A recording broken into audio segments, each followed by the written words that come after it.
Hello, I'm Zach Survivor. Today we will talk about mechanics, everything about leveling and what you can do with that skill. Keep in mind that some things might change over time.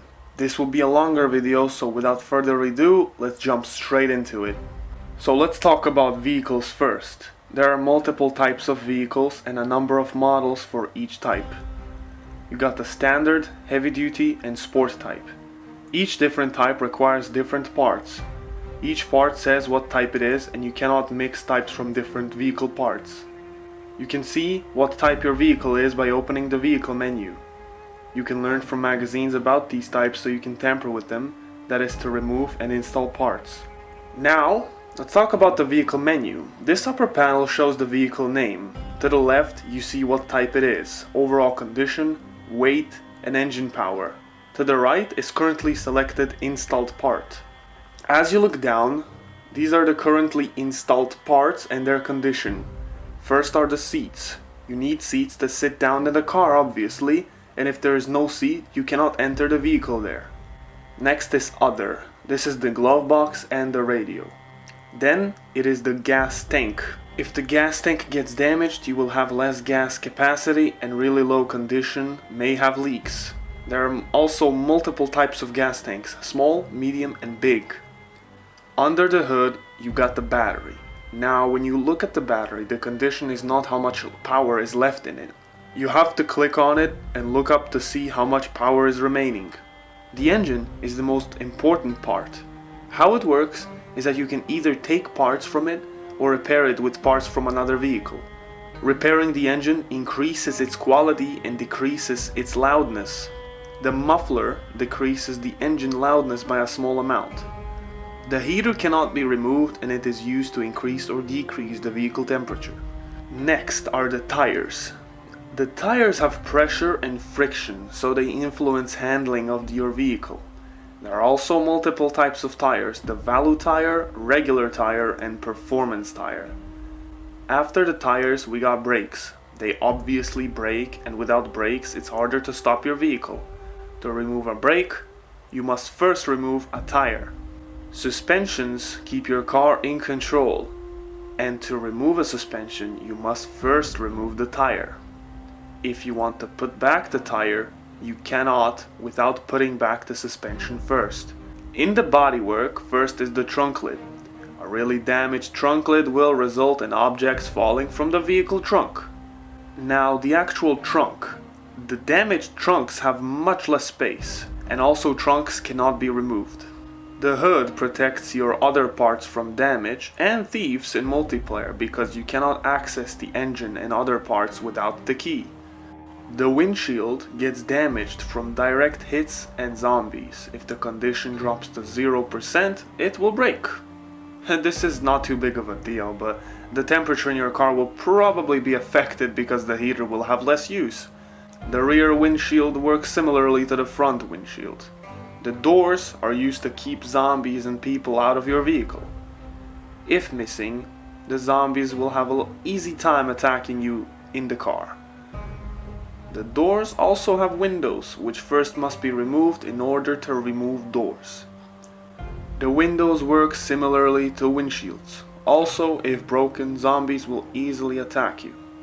The lights obviously illuminate the area and help you travel during bad light conditions. Now, how do you repair your vehicle? Some parts must be removed and replaced, while some car parts cannot be removed and must be fixed using duct tape or other maintenance tools. And some parts can be both removed and then repaired using those tools. Only the glove box and the heater cannot be removed and cannot be repaired. The seats must be removed and then repaired using duct tape or replaced. The radio must be replaced. The gas tank must be removed and repaired using metal sheets or replaced.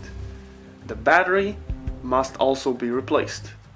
Engine is fixed by parts from other vehicles. Muffler must be replaced. Tires, brakes, and suspensions must also be replaced.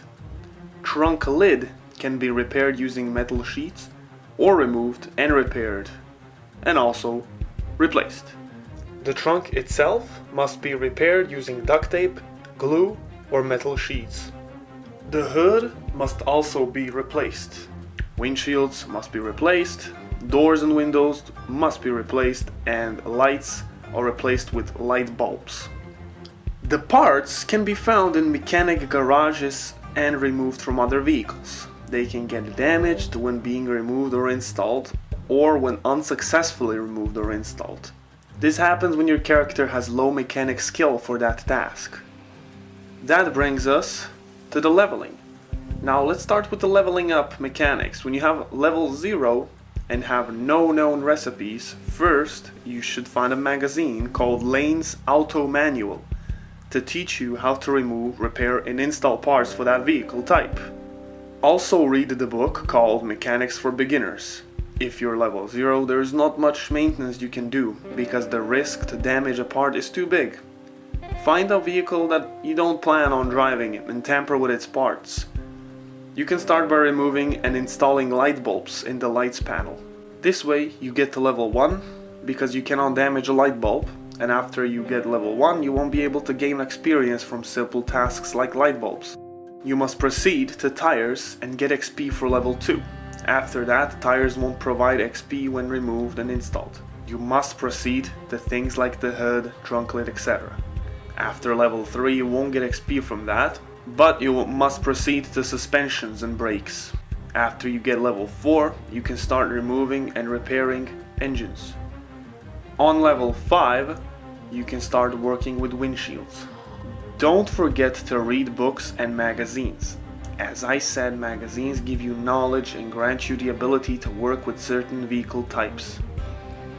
If you pick amateur mechanic or mechanic in the character creation menu, you will get some mechanic skills and you will be able to work with any vehicle type as if you read all the magazines. Obviously, vehicles require keys to start. The key can usually be found in the glove box or around the car on the ground. Some vehicles can be locked. To unlock them, you need a key. But if there is no key, you can break the window by pressing V on your keyboard and selecting the smash window option. Then unlock the door and you can get in. Okay, if you're in the car and there is no key, the only way to start the car is to hotwire the car. What you need to hotwire a car is Mechanics 2 and Electrical 1. To hotwire a vehicle, press V in the driver's seat and click Hotwire Vehicle. Working with vehicles can be complicated at first, but after some time you will get a hang of it. And now it's time for the tip of the video. You can lock your car doors and trunk if you have the key. This can be really useful when trying to defend your car from thieves in multiplayer. Making this video was not easy, so any likes or comments are greatly appreciated. Also, if I missed out on anything, and I'm sure I did, please type it in the comments so other people can see it. Thank you all for your support, and more videos are coming soon, hopefully.